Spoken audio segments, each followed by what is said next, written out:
Okay, what is the question? Two tangents AB and AC are drawn to two intersecting circles with center O and O dash respectively from a point of intersection A. Let P be a point such that AOPO dash is a parallelogram. Prove that P is the circumcenter of ABC.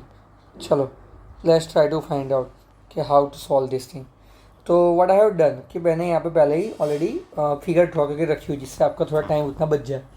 तो दो मैंने circle draw किया जिसका centre O and O dash है यहाँ पे। And keep that in mind, दोनों circle के रेडियस सेम है सेम नहीं है ऐसा कुछ भी मेंशन नहीं किया गया। मैं एक थोड़ा सा स्लाइटली छोटा और एक थोड़ा सा स्लाइटली बड़ा सर्कल ड्रॉ किया है। आप दोनों इक्वल भी ड्रॉ कर सकते हो, दोनों अनइक्वल रेडियस के साथ भी ड्रॉ कर सकते हो, क्योंकि क्वेश्चन में ऐसा कुछ भी मेंशन नहीं किया गया है। ठीक है, तो दोनों सर्कल है, एक छोटा बड़ा है, दोनों इक्वल आप ले सकते हो, चॉइस इज योर्स। दूसरा, ये दोनों सर्कल जहाँ पे इंटरसेक्ट करते हैं वो मैंने एरो से ड्रॉ किया अभी, वो है पॉइंट ए। मतलब पॉइंट ए इसका एक इंटरसेक्टिंग पॉइंट है। दूसरा इंटरसेक्टिंग पॉइंट यहाँ पे नीचे होने वाला है, पर उसके बारे में क्वेश्चन में कुछ भी बात नहीं की गई है। ठीक है, सो हम तो सिर्फ पॉइंट ए की बात करेंगे जो दोनों सर्कल के इंटरसेक्टिंग पॉइंट है। अब देखो, यहाँ पे वो दो टेंजेंट बना रहा है ए बी एंड ए सी, मतलब दोनों सर्कल पे एक एक टेंजेंट ही बन सकता है, क्योंकि ए पॉइंट है वो सर्कल के सरकमफ्रेंस के ऊपर है।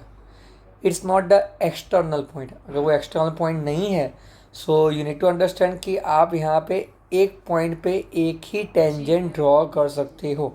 That is the point. Okay, तो पॉइंट ए में से पहले सर्कल जिसका सेंटर ओ है उस पर एक टेंजेंट बनेगा, और दूसरा सर्कल जिसका सेंटर ओ डैश है उस पर एक और टेंजेंट यहाँ पे बनने वाला, मतलब दो सर्कल दो टेंजेंट यहाँ पे एक होने वाला है। ठीक है, तो एक ही सर्कल पर दो टेंजेंट ड्रॉ करने की कोशिश मत करेंगे, पॉइंट ए एक्सटर्नल पॉइंट नहीं है, ये आपको ध्यान रखना पड़ेगा। ठीक है, चलो, तो मैंने क्या किया, A B and A C draw किया। जो मुझे क्वेश्चन में मिसिंग लगा, इनको ये बोलना चाहिए था कि बी एंड सी पॉइंट भी सर्कल के सेंटर सर्कमफ्रेंस के ऊपर ही है। ये इन्होंने कहीं ना कहीं मेंशन नहीं किया है, जो मुझे लगा मिसिंग है इस क्वेश्चन में, अदरवाइज ये क्वेश्चन सॉल्व ही नहीं हो पाता। पर ठीक है, चलो अपने ये गलती अभी सॉल्व कर देते हैं, और बी और सी सर्कल के ऊपर है ऐसा हम एज्यूम कर लेते, अदरवाइज तो मैं क्वेश्चन सॉल्व नहीं कर पाऊंगा। तो दैट इज़ द पॉइंट। अब क्या बोला गया, एक पॉइंट पी है। पॉइंट पी आपको ऐसे रखना है जिससे ए ओ पी ओ डैश एक क्या बने, पैरेललोग्राम। मतलब क्या हुआ, ये O P and O dash A दोनों क्या हो गए equal, O A and O dash P ये भी क्या हो गए इक्वल। मतलब कि जो बीच वाला है वो हमारा क्या है, पैरेललोग्राम। और पी पॉइंट कहाँ पे है ये भी मेंशन नहीं किया गया।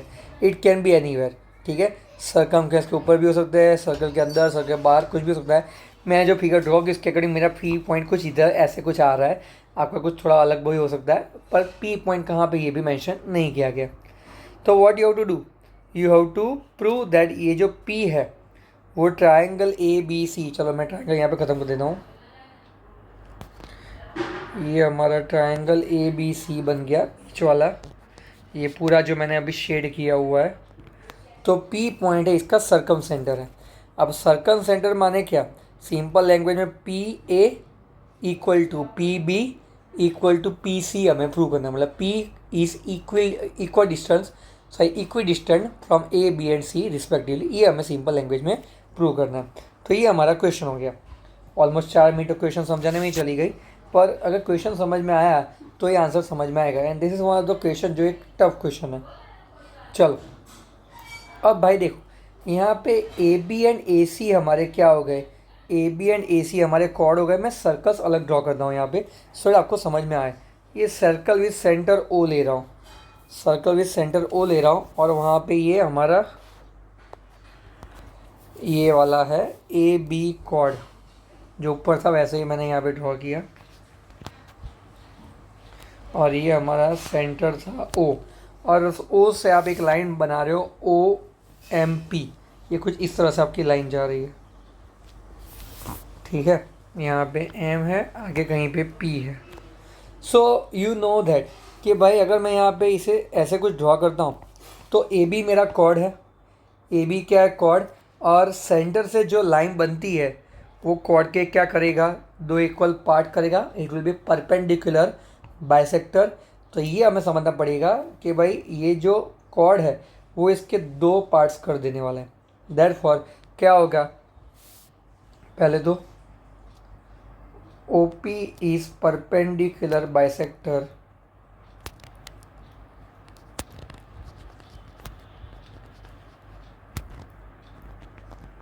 Of AB।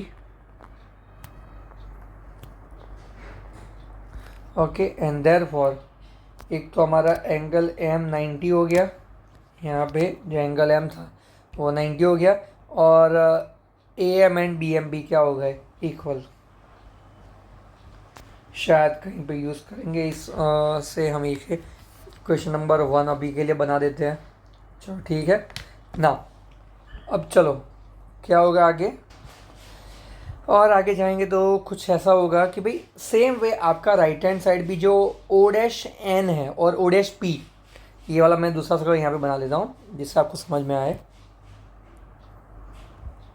ये दूसरा मेरा सर्कल है और वहाँ पे कुछ इस तरह से आपका कॉर्ड जा रहा है।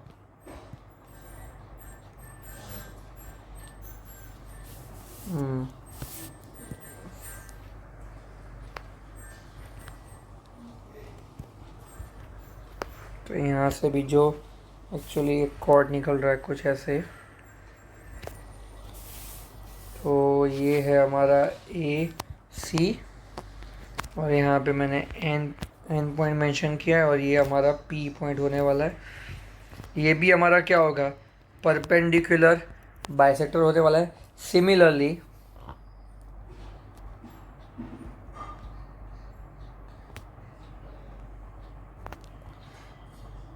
Angle N equal to 90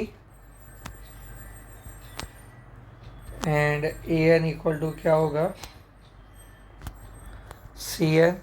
equation number 2 ये हमारा हो गया। अब हम आगे यहाँ पे क्या करने वाले हैं कि ये जो यहाँ पे है सेंटर O वाला सर्कल, तो उसमें यहाँ पे AP equal to BP prove करने की कोशिश करेंगे। अब कैसे कर सकते हैं कुछ समझने में, आपकी फिगर थोड़ी बहुत मॉडिफाई कर रहा हूँ, थोड़ा आपको समझ में आए। चलो कुछ इस तरह से करते हैं जो आपके 9th स्टैंडर्ड में था, कुछ वैसा ही बनाने की कोशिश कर रहा हूँ। Let me have the blue. मैं OB ज्वाइन कर रहा हूँ, PB ज्वाइन कर रहा हूँ, और ये क्या हो गया भाई, हाँ,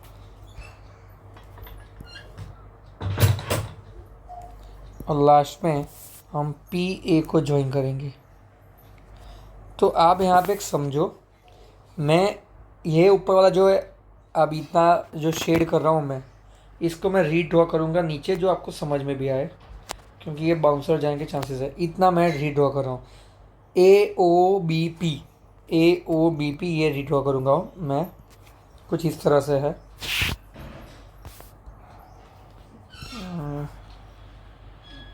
ये AOBP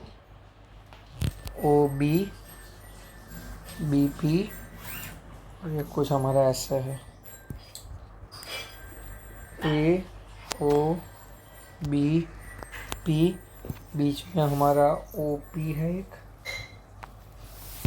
ठीक है, ये हमने यहाँ पे मेंशन किया हुआ है। अब यहाँ पे एक और है, ये हमने कुछ क्या नाम दिया है, हमने M नाम दिया है, और ये परपेंडिकुलर है भाई, इवन ये AM और BM हम इक्वल लेके आए। अब देखो यहाँ पे क्या होगा कि OA एंड OB दोनों होने वाले इसके रेडियाई, ओके, तो वो तो हमारे इक्वल ही होते हैं, तो ये हमारे इक्वल हो गए। तो what you are going to do, हम पहले ये ऊपर वाले जो ट्रायंगल्स हैं इनको करेंगे कॉन्ग्रुएंट, ठीक है। तो in triangle OMB and OMA, in triangle OMB and triangle OMA, चलो क्या होगा आपका कि पहले OB इक्वल टू OA, यहाँ पे होगा रेडियाई, फिर आपका क्या होगा, दूसरा हमारा होगा BM इक्वल टू AM, जो हमने आगे क्वेश्चन नंबर 1 में आई थिंक हमने प्रूव किया। यस, बी एम को क्वेश्चन नंबर 1 से आया। और तीसरा O M equal to O M, दोनों में क्या हो गया कॉमन। इवन आप इसको आर एच एस रूल से भी सॉल्व कर सकते हो, राइट एंगल भी है, पर मैंने यहाँ पे क्या किया, मैंने इसे ट्रिपल एस रूल से सॉल्व कर दिया। तो O M B is congruent with triangle O M A, ये हमारा कौन सा रूल है, ट्रिपल एस रूल, ठीक है। एंड देयरफॉर अगर ये इक्वल है तो मतलब कि ये बीच वाला जो एंगल बनेगा हमारा B O M and A O M दोनों क्या हो जाएंगे, equal. Therefore angle B O M equal to angle A O M, ये हमारे एंगल्स क्या हो जाएंगे, equal. Okay, question number 3 CPCT से ये हुआ। चलो नाउ नेक्स्ट, अब मैं बड़े ट्राइंगल ले रहा हूँ, O B P and O A P.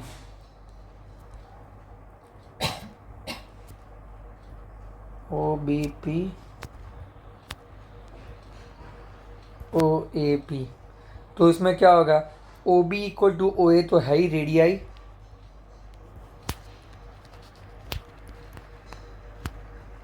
फिर दूसरा हमारा क्या है यहाँ पे कि सर बी ओ पी और ए ओ पी दोनों इक्वल हो गए हमारे। इक्वेशन नंबर 3 से आप ध्यान रखना, इक्वेशन नंबर 3 में मैंने बी ओ एम लिखा है, पर यही बी ओ एम को मैं एक्सटेंड करता हूँ तो बी ओ पी भी हो सकता है, और सेम वे ए ओ एम का ए ओ पी हो सकता है, तो कंफ्यूज मत होना, ठीक है। और तीसरा, दोनों में ओ पी कॉमन आएगा, ओ पी कॉमन आएगा।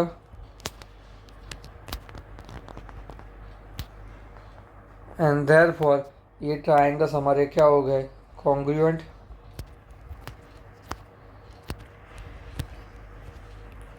अगर ट्राइंगल्स कॉन्ग्रुएंट है ऐसे एस रूल से, तो देयरफॉर व्हाट कैन सी, अगर ये बड़े दो ट्राइंगल्स, ये लेफ्ट वाला ट्राइंगल और ये राइट वाला ट्राइंगल, अगर दोनों बड़े ट्राइंगल्स कॉन्ग्रुएंट है हमारे, देयरफॉर वी कैन से कि बी पी और ए पी हमारे क्या हो जाएंगे, equal. CPCT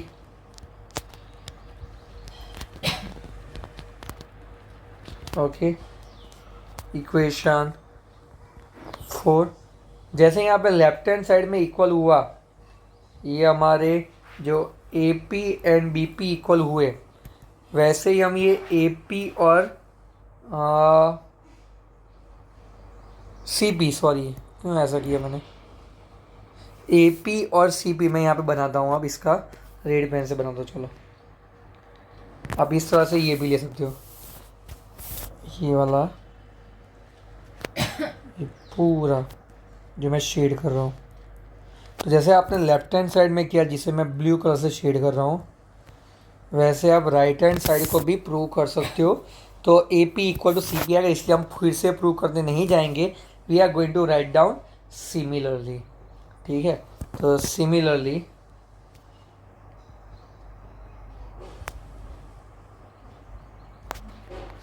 A P equal to C P, and so from equation number 4 and 5 what can say, AP equal to BP equal to CP, मतलब case P है वो क्या है हमारा, circumcentre. I request you कि भाई आप लोग थोड़ा इसमें क्या बोले, स्टेटमेंट वो सब लिखते रहना, क्योंकि यहाँ पे सिर्फ एक्सप्लेन पर्पज़ के लिए था, इसलिए मैंने स्टेटमेंट को ज़्यादा लिखा नहीं है, ऑलरेडी मेरा वीडियो 12-13 मिनट से ज़्यादा ही हो गया है, ठीक है। तो इसलिए मैं बोल रहा हूँ कि स्टेटमेंट भी साथ में लिखना थोड़ा बहुत, स्टेटमेंट नहीं लिखोगे तो शायद वहाँ पे आधा 1 मार्क कट कर ले, ठीक है। सो आई होप सो समझ में आ गया होगा।